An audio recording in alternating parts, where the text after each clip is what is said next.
I said, I agree that it's his job as a journalist to expose the truth, and it is newsworthy. But his explanation is total BS. Efforts were made to reach out to the families? What does that mean? They didn't seem to know about it.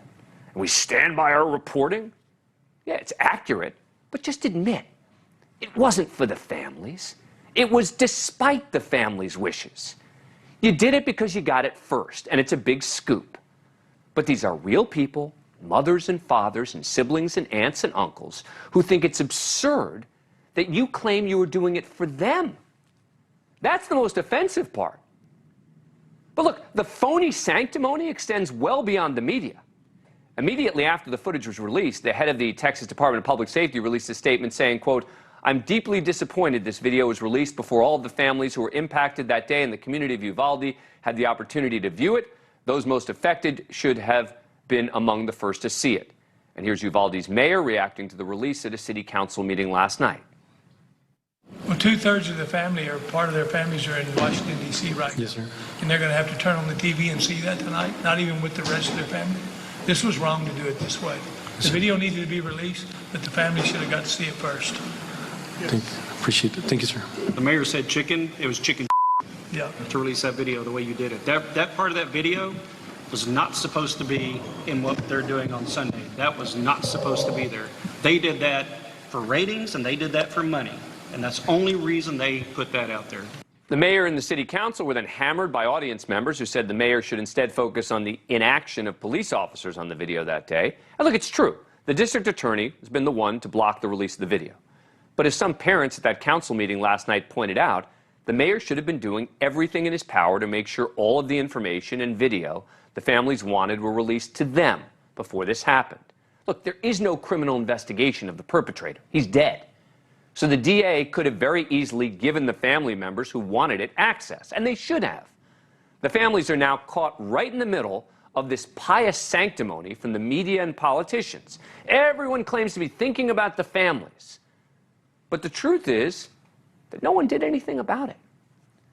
Joining me now is Edward Wasserman, professor of journalism at the University of California, Berkeley, who believes the video should have been released, and May Mailman, senior legal fellow at the Independent Women's Law Center, who does not.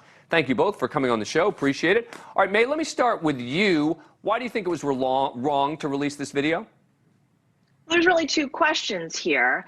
There's, should the city of Uvalde have released the information? And it's not just this video. They're sitting on 150 other requests for information. And I think, yes, the answer to that is yes, there is no separate government apart from the people. We are the government. They need to give us, the people, information. But then there's a second question of, should the Austin newspaper have released this? And no, this is not, they did not do this in the right way. So they say, as you said, that this is about transparency. But what really was learned, we already knew that there was this long delay. We already knew that they didn't go in when they could.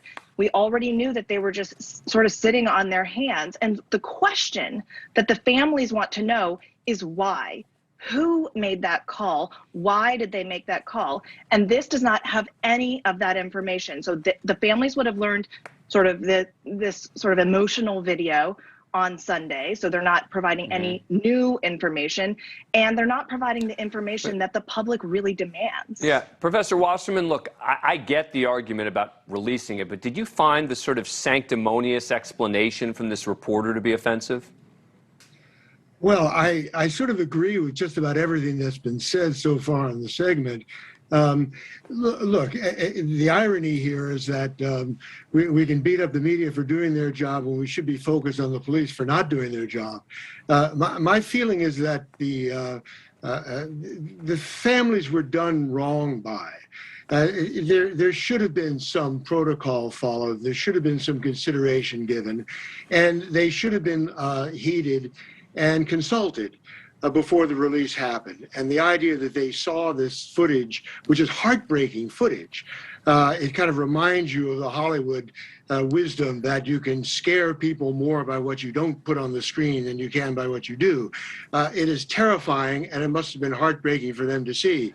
They should have been consulted. But let's be clear here. They would object to release of this video in any event. It's not in any way benefiting the parents that the rest of the world sees this video. It cannot fail but deepen the loss and deepen the heartache that they're already experiencing. So sooner or later, whether it was released prematurely, which in this case sounds to me that it was, you're still going to be confronting the reality that this kind of exposure is going to hurt them and is going to deepen the harm they've already suffered. I think that's fair, but don't you think it was dishonest of the reporter to claim he was doing it for the families? The families have been calling for transparency. The government's been calling for transparency. Just admit it. Just say, we did it because it's a big scoop, and we think it's newsworthy. That's it. It just seems to me when he went beyond that, he's really undermining his own credibility. Do you disagree with that, Professor? I kind of don't, Dan. I think you said it well. My feeling when he said he was doing it for the families, because the families' principal opposition, the obstacles they faced have come primarily from government and police. And they've dissembled and they've lied and they've shuffled and jived for weeks now. So I think in that respect, I understand where he's coming from, but I agree with the way you framed this. Yeah, and May, the government and the media, and look, it's very easy to just sort of sit on the outside and say they should have done this, these guys should have done that. But when the release was coming on Sunday, that's the key factor here, right? Is that if this was something that they were never going to release, it would have been a different story.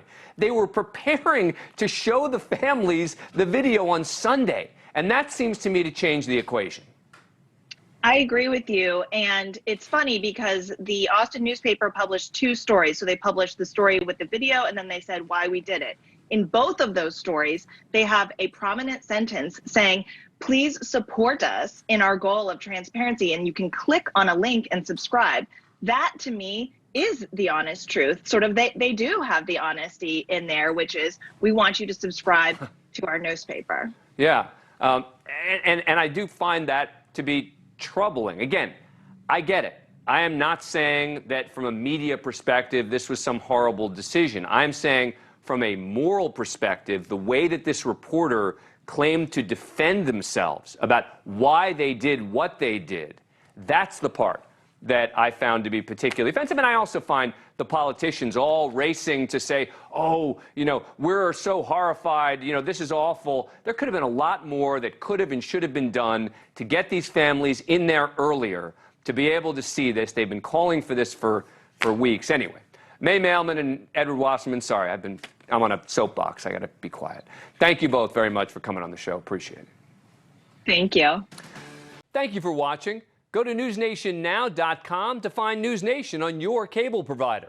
And don't forget to click the red subscribe button below to get more of NewsNation's fact-driven, unbiased coverage.